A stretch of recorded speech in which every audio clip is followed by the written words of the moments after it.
Okay, so in this quick video, I'm just going to show you how to open an image in Adobe Photoshop and do a little bit of editing, cropping, adjusting, and make it black and white. So I have Adobe Photoshop open here, and what I want to do is go on my computer to where I've saved the image. So I can actually just drag it in from my file browser into Photoshop and drop it. You can also right-click and go to Open With down here, click Adobe Photoshop. If you don't see Adobe Photoshop, you click Choose Another App and go through all that. So let's go ahead and click Adobe Photoshop here. And there we go. So it should open just like that in Photoshop.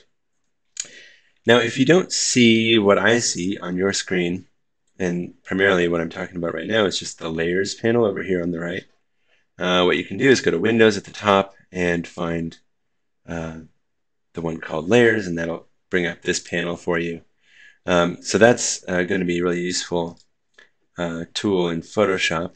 The first thing I want to do is just crop the image to kind of get rid of some of the stuff in the background that I don't want. So I can get to that two ways. I can press C on the keyboard, or I can go over to my crop tool over here on the left. It looks like two little angles kind of crossing over each other. And then I can kind of grab and resize. It also gives me a couple of guides there so I can tell if things are centered and so on. I don't totally want to get rid of that shadow, so I'm just going to, all right, let's do that. So once I'm happy with kind of where I have it, I can go ahead and press Enter. Okay, and we can clean up the rest of that background in just a second here. I'll show you how to do that. The other thing you can do now is to resize the image. Say if you wanted this relatively large image, I can go to Image up at the top and go to Image Size. And you can see in image size I have three settings: width and height, and I can change the units that that's displayed in. And I have a resolution, which you can see is pixels per inch. I'm going to change my resolution to 150. That's maybe on the low end. Maybe I'll do 200 of a good quality for printing. And the other thing, zoom out here over here too to kind of see what the quality of that will be. And then I'm going to go ahead and change the width and height. Now, there's a little lock button over here that's going to keep the width and height proportional there. Oops, that reset my resolution to 200. And then I'm going to go ahead and change this to, let's just say, I don't know, 10 inches, which is still much bigger than I need it to be. And I'll go ahead and click. And so because the constrain button was checked, the height also automatically changed and kept my size proportional, the width and height proportional there. Okay, so you can read that. You can tell that's resized my image, so we have a smaller file size now, and so on, which would be better for including in presentations. Now, the way you navigate in Adobe Photoshop, I'm just pressing space on the keyboard, and then I'm left-clicking my mouse and dragging. To zoom in, there is a zoom tool over here. I think that little, so that little thing that looks like a, oops. Yeah, so if you click and drag with the zoom tool equipped, you can zoom in and out, and so on. The other way you can get to that is if you press, so if I had another tool equipped, like the move tool, if I press and hold Control Space at the same time, I can kind of temporarily enter zoom mode there. And like I said, space allows me to pan and move around. Okay, so what I want to do now, maybe I'll get rid of that bit of the background that I don't want to be seeing there in the top right. So there's a really great tool for this in Photoshop. It's called the Clone Stamp tool, which you can get to by pressing S on the keyboard. So it looks like a little stamp over there on the left. Now the Clone Stamp tool will take any part of your image and kind of replicate it. The way to set the part that you want to replicate is by holding Alt on the keyboard. You can see my cursor changed, and then I'll just click. So just to show you how that works, I'll click on part of the basket there. So it's sampling the part where I just clicked, and if I started to paint with the paintbrush, so if I click and hold, you can see it starts like reproducing, replicating what I sampled. Obviously, I don't want to do what I just did, so I'm going to go ahead and click undo. You can also press Control Z to undo something. Now you can see my cursor is still set to that same sample point, so I can hold Alt again, reset it to an area kind of close to where I'm going to copy, and then just do that. There we go. And that's an easy way to kind of match the tone of the image around it, but without too much effort. So now we've got our kind of image cropped, we've got the background cleaned up. So if I wanted to make some adjustments to how the image looks, there's a lot of tools in Photoshop, obviously, for doing that. Over here in the Layers panel, there's a little icon at the bottom, circle, half black, half white. And in here are all my different adjustment options. So I can click on, first I'm going to click on this black and white. Now that obviously makes my image black and white, but I also have a couple of options. So you should have seen the properties window appear here. So when I have that layer, my black and white layer selected, I can now adjust like which ranges of color in my image are becoming either lighter or darker in the black and white, right? So you can see there if I adjust the yellow, it makes kind of a lot of the stitching on the basket look darker or lighter. Anyway, so you can play with that so you get a good balance. The other thing you can do here, there's a whole bunch of tools for kind of adjusting contrast and levels. So these 4 tools here are all good for kind of adjusting brightness, contrast, levels, and so on. Just make room here. I think if I double click on one of these, that'll kind of minimize it for now. I like the curves tool, so you can see this kind of represents like the dark to the light tones in my image. Right now I just have kind of linear, what's kind of interpolation of that image in what I'm seeing. If I click somewhere along this line and then drag my mouse, so you can see I'm mostly adjusting the kind of lighter tones in my image as I drag that curve. And then if I clicked in another spot, so now I'm kind of mostly adjusting the darker tones, and I can kind of tweak those until I get something that looks good. I want to have good contrast, but also good definition, so it's important that nothing is too dark or too light, but that'll kind of punch up the contrast just a little bit. Maybe a little too much. Back it out. Okay. And I forgot to mention what I like about adding adjustments this way is that they can always be edited. So you can also get to adjustments up here where you go to Image, Adjustments, but then once you've kind of set your settings and pressed OK, you can't go back and adjust again. So once I've got my image set up, I want to save this. And easiest way to do that, go to File, Save As. Now in Photoshop, you can see I have a bunch of layers here now that I've done some editing. So I probably want to save a file format that allows me to save those kind of editing abilities. And so what I want to do is go to Save As Type. I think it'll default to this, but PSD.psd is the default Photoshop format. And I'm just going to go ahead and save it as the same name. And I'm not going to change anything there. I'll click OK.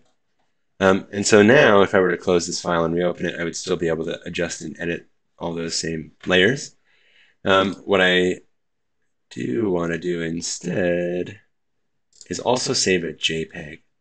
A JPEG is just an easier file, an image file, because it can be read by more other software. But when I save it as a JPEG, it's going to flatten all my layers. So actually, in Photoshop, rather than clicking on Save As Type, I want to go over here to the button where it says Save a Copy. And then now under Save As Type, I should have more options. And I'll click on JPEG and click Save. Yeah, just make sure that's all the way to the right. Click OK. Okay, so now I have, in my folder, I have my original image. I have my Photoshop file, my .psd, and I have my edited JPEG image. Last thing I want to show you how to do is actually how to crop this image if you were to, say, want to get completely rid of the background. The best way I think of doing this is to create something called a layer mask. So down here next to my adjustment button, I have a little square with a circle in it that's the layer mask button.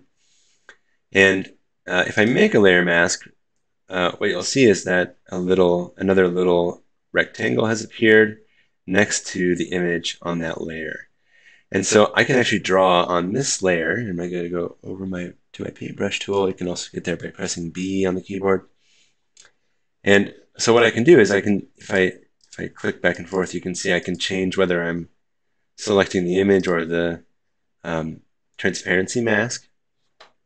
And so if I paint in black, and real quick, to adjust the paintbrush size, I can go up here and drag it around, right? I can make my cursor, my paintbrush bigger.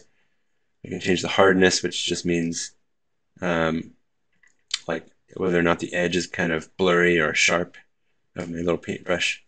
And then if I start to paint, and you can see over in the transparency mask in the layers panel, I'm adding color there, right? So whenever I paint black on that layer, I'm making my image disappear.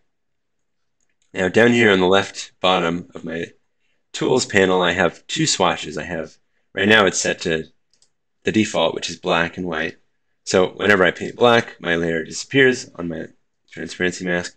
I click the little double arrow angle button there, and if I paint in white, you can see my image reappears. So this is a really useful tool. You'll use it all the time, especially if you have multiple images and you're kind of collaging them together. I can make parts of an image appear and disappear using the transparency mask and the paintbrush tool.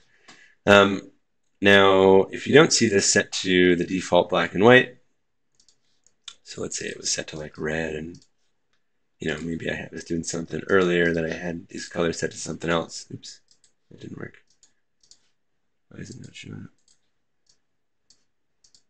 up? Okay, say we had it set to some weird colors, right? Oh, I think it's because I'm in black and white. That's interesting. Huh.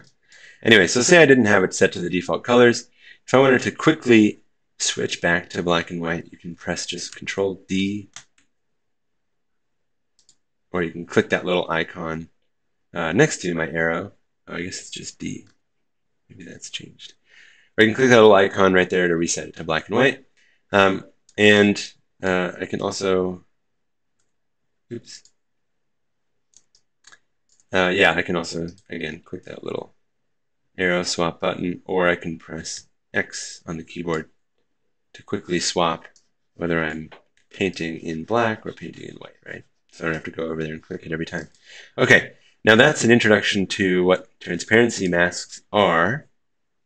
What I'm going to do is right-click on that transparency mask right now and delete it, because there's a way to crop this image. What I want to do is remove the background so that I just have the basket and not the shadow or the white backdrop behind it, which will be useful for creating a diagram later on. So there's a way to quickly do that. Over here, fourth from the top, there's a tool called the Quick Selection tool. You may or may not see this icon here. If I click and hold on any of these tools, you'll see there's actually a couple different tools within that. So these are all different selection tools. The Magic Wand tool is, if you're familiar with Photoshop, that's great for like selecting big swaths of color and so on. So we could do it that way, and that's actually working pretty well for us. But I'm not going to do that. So I'll just click in the selected area to deselect. What I do want is what I had open initially, which is the Quick Selection tool. Now this is a little bit like the paintbrush tool. So again, I can hold Alt on the keyboard, right-click, and drag to the right and left to resize. I can also drag Alt and right-click, drag up and down to make the hardness more or less. So I'm going to go something like that. Right now what I want to do is I just want to use this to kind of quickly paint my background and select the parts that I want to remove. Now you can see it's gotten a little bit of my basket here. So I'm going to Control Space, left click and zoom in. Now I'm Alt, right click, drag to the left to resize. Oops, I'm sorry. So you can see right now where my cursor is, I have a little plus sign. If I hold Alt on the keyboard, I have a minus sign. Now I'm removing stuff from my selection. And if I can click space, click and drag to move around here. And I'm going to kind of clean up my selection. So I'm reinserting all the parts of the basket that were initially removed. And you can see it's actually doing a pretty good job of kind of smartly detecting which parts I actually want, which parts I don't. So I don't have to be super precise, which is great. So I can go fast. Okay. Okay. Alt and click. Alt and click.